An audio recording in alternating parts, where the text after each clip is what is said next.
ഇപ്പൊ നിങ്ങൾ ബാക്ക്ഗ്രൗണ്ടിൽ കാണുന്നുണ്ടാവും, ഇത് ബ്ലഡ് ബെല്ലി കോം ജെല്ലി എന്നുള്ള ഒരു ജെല്ലി ഫിഷാണ്.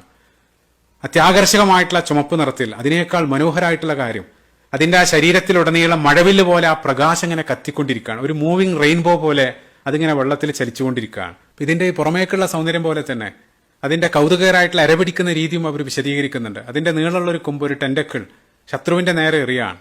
ശേഷം എറിയുന്ന ആ കാലിലുള്ള ഒരു കോളോബ്ലാസ്റ്റ് അല്ലെങ്കിൽ ഒരു പശമയമുള്ള ഒരു ഭാഗമുണ്ട്, അതിൽ എര ഒട്ടിപ്പിടിക്കുകയാണ്. ഇപ്പൊ നമ്മുടെ സ്പൈഡർ അല്ലെങ്കിൽ ഓന്തെല്ലാം നാവ് നീട്ടി എര പിടിക്കുന്നത് പോലെയാണ് വെള്ളത്തിൽ അത് എര തേടുന്നത്. അപ്പൊ അത് വെള്ളത്തിൽ എങ്ങനെയാണ് എര ഒട്ടിപ്പിടിപ്പിക്കുക എന്നല്ല നമ്മുടെ കൊച്ചുബുദ്ധിയിൽ നമ്മൾ ചിന്തിക്കുന്നുണ്ടാവും. അപ്പൊ അതിന് അനുകൂലമായിട്ടുള്ള ഒരു പ്രകൃതം ഇപ്പോൾ ഓർക്കുന്നത്, ഒരല്പം മുമ്പ് നീലത്തിമിംഗലത്തെ സംബന്ധിച്ചുള്ള ഒരു ഡോക്യുമെന്ററി കണ്ട സമയത്ത് അത്ഭുതപ്പെടുത്തിയൊരു കാര്യം, അപ്പൊ കടലിലെ ഭൂമിയിലെ ഏറ്റവും വലിയ ജീവിയായിട്ട് അറിയപ്പെടുന്ന നീലത്തിമിംഗലം, അത് സസ്തനികൾ, മാമൽസ് ആണ്. അപ്പൊ അവര് പ്രസവിച്ച് മുലയൂട്ടുന്ന സമയത്ത് നീലത്തിമിംഗലത്തിന്റെ കുഞ്ഞുങ്ങള് ഇപ്പൊ മനുഷ്യരെ അല്ലെങ്കിൽ മറ്റുള്ള സസ്തനികളെ പോലെ അവരുടെ ആ മുലകൾ പുറത്തേക്കല്ല, അത് അകത്തേക്ക് ഉൾവലിഞ്ഞിരിക്കുകയാണ്. അപ്പൊ സാധാരണ പോലെ കുഞ്ഞുങ്ങൾ ആ തള്ളയുടെ മുല വലിച്ചു കുടിക്കുന്ന സക്ക എന്ന രൂപത്തിലല്ല, മറിച്ച് തിമിംഗലത്തിന്റെ കാര്യത്തിൽ ആ കുഞ്ഞുങ്ങൾ അടുത്തേക്ക് പോകുന്ന സമയത്ത് ആ തള്ള തിമിംഗലം കുഞ്ഞിന്റെ വായിലേക്ക് ആ പാല് ശക്തമായിട്ട് ചീറ്റി കൊടുക്കുകയാണ് ചെയ്യുന്നത്. അപ്പൊ സ്വാഭാവികമായിട്ട് നമ്മൾ ചിന്തിക്കും, ആ പാല് വെള്ളത്തിൽ കലർന്നു പോയില്ല എന്ന് നമ്മൾ ചിന്തിക്കുന്നുണ്ടാവും. ഇല്ല, കാരണം എന്താണെന്ന് വെച്ചാൽ അത്രയേറെ കൊഴുപ്പിന്റെ കണ്ടന്റ്, ഫാറ്റ് കണ്ടന്റ് ആ പാലിലുണ്ട് എന്നുള്ളത്. അപ്പൊ നമ്മൾ കുടിക്കുന്ന പശുവും പാലിലെല്ലാം 3 അല്ലെങ്കിൽ 5% മാത്രമാണ് ഫാറ്റ് ഉള്ളത്. അതേസമയം തിമിംഗലത്തിന്റെ പാലിൽ അത് 50% കൊഴുപ്പാണ് എന്നുള്ളതാണ്. അതുകൊണ്ട് തന്നെ ആ പാല് വെള്ളത്തിൽ കലരാതെ കൃത്യമായിട്ട് ആ കുഞ്ഞിന്റെ വായിലേക്ക് മാത്രമായിട്ട് എത്തുകയാണ്. എന്തിനാണ് ഇത്രയും ഫാറ്റ്, ഇത്രയും കൊഴുപ്പുള്ള പാല് കുടിക്കുന്നത് എന്നുള്ളതിന്റെ ഉത്തരം നമുക്കറിയാം. അത് വലിയ വളർച്ച വേണ്ടതുണ്ട്, ലോകത്തെ ഏറ്റവും വലിയ ജീവിയായിട്ട് മാറാനുള്ളതാണ്. ഓരോ ദിവസവും 90 കിലോഗ്രാം ഭാരം കൂടുന്നുണ്ട് എന്നുള്ളതാണ്.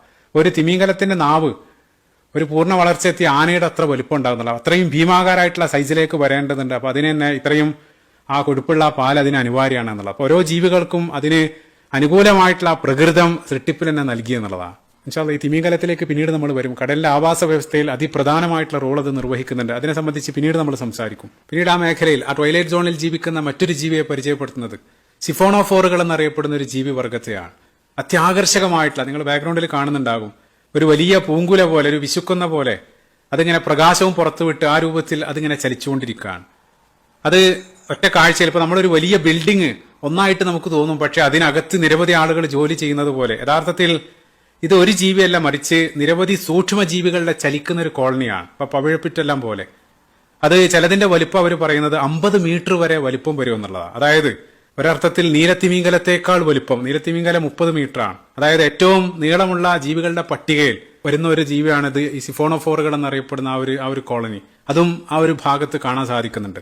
അതേപോലെ തന്നെ ഈ മേഖലയിൽ സൂര്യപ്രകാശം ഇല്ലാത്തത് കൊണ്ട് തന്നെ നിരവധി സുതാര്യമായിട്ടുള്ള ശരീരമുള്ള, ഗ്ലാസ് പോലെ ട്രാൻസ്പാരന്റ് ആയിട്ടുള്ള ശരീരമുള്ള നിരവധി ജീവികൾ. ഇപ്പൊ ഗ്ലാസ് ഒക്ടോപ്പസ്, ഗ്ലാസ് സമാനമായിട്ടുള്ള നീരാളി, ഇപ്പൊ നിങ്ങൾ ബാക്ക്ഗ്രൗണ്ടിൽ കാണുന്നുണ്ട് മനോഹരമായിട്ടുള്ള ആ ഒരു രൂപം. അതല്ലെങ്കിൽ വെള്ളത്തിൽ ഒരു പ്രകാശിക്കുന്ന മേഘം പോലെ ഒഴുകി നടക്കുന്ന നീണ്ട പൈറോസോമുകൾ, മനോഹരമായിട്ടുള്ള കാഴ്ചയാണ്. അതല്ലാതെ ട്രാൻസ്പാരന്റ് ആയിട്ട് അതേ മേഖലയിൽ ആ ട്വൈലൈറ്റ് സോണിൽ 10-700 മീറ്റർ താഴെയായിട്ട് കാണുന്ന ഒരു അത്ഭുത ജീവിയാണ് നിങ്ങൾ ബാക്ക്ഗ്രൗണ്ടിൽ കാണുന്ന ഈ ബാരലായി മത്സ്യങ്ങൾ. അത് അത്ഭുതമാണ്. അതിന്റെ തലഭാഗം, ആ തലഭാഗം മാത്രമാണ് ട്രാൻസ്പാരന്റ് ആയിട്ട് ഗ്ലാസ് പോലെയുള്ളത്. അതിനേക്കാൾ അത്ഭുതം എന്താന്ന് വെച്ചാൽ ഏതൊരാളും ഈ ഒരു പിക്ചർ കാണുന്ന സമയത്ത് നമ്മൾ ആദ്യം കരുതും അതിന്റെ മുൻഭാഗത്ത് ആ മൂക്കിനോട് സമീപത്തുള്ളതാണ് അതിന്റെ കണ്ണുകളെന്ന് നമ്മൾ തെറ്റിദ്ധരിക്കും. യഥാർത്ഥത്തിൽ ഞാൻ പറഞ്ഞു, ആഴക്കടലിലുള്ള പല ജീവികളും നമ്മുടെ ഭാവനകൾക്കെല്ലാം അതീതമാണ്. യഥാർത്ഥത്തിൽ അതിന്റെ അകത്ത്, ആ തലക്കകത്തുള്ള 2 പച്ച ബോളുകൾ, അതാണ് യഥാർത്ഥത്തിൽ ആ ജീവിയുടെ കണ്ണുകൾ. അപ്പൊ നമ്മൾ കരുതും അതിന് മുകളിലേക്ക് മാത്രമേ കാണാൻ കഴിയൂ എന്ന് കരുതും. യഥാർത്ഥത്തിൽ ആ രൂപത്തിലല്ല. അതിനെ സംബന്ധിച്ച് അവർ പഠിച്ച സമയത്ത് മനസ്സിലാക്കാൻ സാധിച്ചത് അതിന്റെ കണ്ണ് അതിനകത്താണെങ്കിലും അത് ഏതൊരു ഭാഗത്തേക്കും തിരിക്കാൻ സാധിക്കുന്ന രൂപത്തിൽ ആ 360 വിഷനാണ്. അപ്പോൾ ഓന്തിന്റെ കണ്ണെല്ലാം പോലെ ഏതൊരു ഭാഗത്തേക്ക് റൊട്ടേറ്റ് ചെയ്യാൻ കഴിയുന്ന രൂപത്തിലാണ് അതിന്റെ കണ്ണ് സംവിധാനിച്ചിട്ടുള്ളത്.